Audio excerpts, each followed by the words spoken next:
भारतीय संस्कृति में अनेक प्रकार की पूजा पद्धति के बारे में बताया गया। पूजा पद्धति अर्थात कर्मकांड। कर्मकांड हर व्यक्ति का अलग अलग स्तर में है, जैसे कि व्यक्तिगत स्तर, पारिवारिक स्तर, सामाजिक स्तर में अलग अलग कर्मकांडों का उपयोग होता है। लेकिन आज जानते हैं कि व्यक्तिगत स्तर में जो कर्मकांड छोटा रूप से करते हैं, नियमित करते हैं, उसी को कहते हैं व्यक्तिगत उपासना। उपासना का 3 समय निर्धारण किया गया, जिसको हम त्रिसंध्या के नाम से जानते हैं। त्रिसंध्या अर्थात 3 संध्या।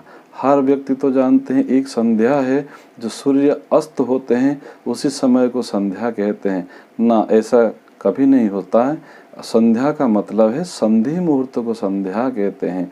जैसे सूर्य उदय होते हैं, जिसे रात्रि का समाप्ति होता है, दिन का प्रारंभ होता है, यह एक संधि है।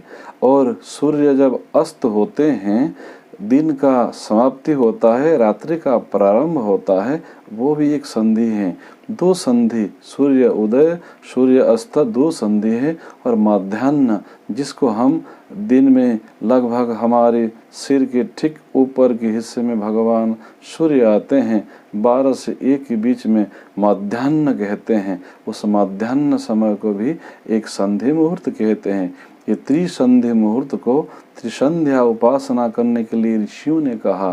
3 संधि समय में हमारा उपासना किया जाए तो उपासना का फल कुछ ज़्यादा ही मिलता है। जैसे बरसात के मौसम में ही अगर हम खेती किसानी करेंगे तो हमको कम परिश्रम में ज़्यादा कुछ लाभ मिल जाता है।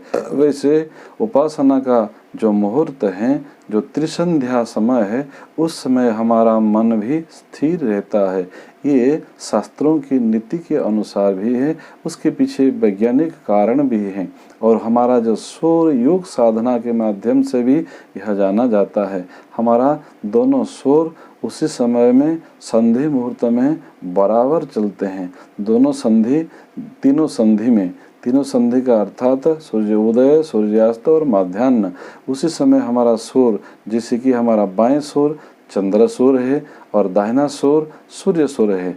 ये जो हमारा नाक से बाएं तरफ सांस चलते हैं, इसको हम चंद्र सूर कहते हैं, ईड़ा भी कहते हैं। और हमारे दक्षिणी सूर, डहान, हमारे जो राइट साइड हैं, सूर्य सूर, पिंगला सुर भी कहते हैं।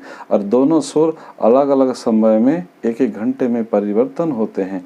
आपको पता होगा कि कभी कभी आपको बहुत ज़्यादा भूख लगता है, इसका मतलब है आपका अगर सूर्य सुर एक्टिव हैं, ज़्यादा प्रखर हैं, दाहिने सुर में आपका सांस चलता है, तो उस समय आपको भूख ज़्यादा लगेगा, स्वाभाविक है। अगर आपके बाएं सुर चल रहा है तो बाएं सुर चलते समय आपको आलस्य आता है, और आलस्य का मतलब कुछ करने का मन नहीं लगता है। उस समय में व्यक्ति थकावट ज़्यादा महसूस करता है, उस समय प्यास भी लगता है, पानी पीने का मन भी लगता है। इसलिए दोनों सुर का सामंजस्य उस समय नहीं बैठता है। अगर सूर्य सुर चलता है, मन अस्थिर होता है, और चंद्र सुर चलता है, मन व्यक्ति स्वाभाविक उदास होता है, निरुत्साहित होता है और आलस्यपन भी आता है। ये दोनों सुर जब एक साथ चलने लगते हैं, ईड़ा, पिंगला और सुषुम्ना, उस सुषुम्ना सुर जब चलते हैं, व्यक्ति का मन स्वाभाविक स्थिर हो जाता है, ठंडा और गर्मी बैलेंस हो जाता है।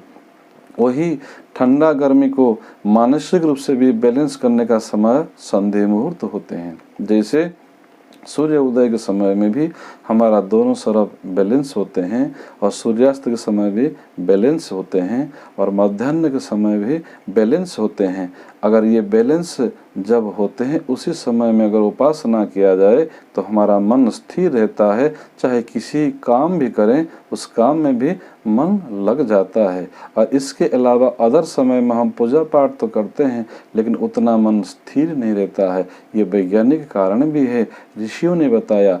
त्रिसंध्या उपासना, चाहे आप लोगों से मैं निवेदन करूंगा कि चाहे आप 5 मिनट के लिए, 2 मिनट के लिए करें, ये संधि समय अगर उपासना करें, पूजा करें, जप करें, ध्यान करें, तो निश्चित रूप से आपको फल ज़्यादा मिलेगा, मन एकाग्र होगा, मन शांत होगा। यह उपासना का वास्तविक समय होता है।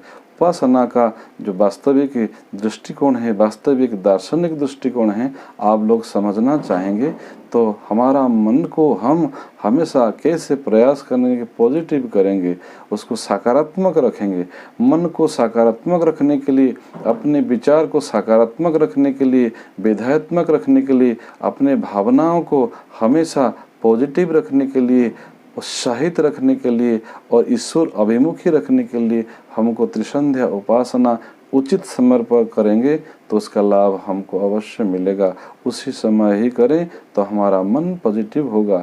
इसका मतलब है उपासना का सीधा सीधा अर्थ यही है कि मन को पारमार्थिक चिंतन में किसी तरह हमको गर्म करना है। जैसे हम भोजन पकाते हैं, भोजन पकाने के लिए हमको ऊर्जा की ज़रूरत है।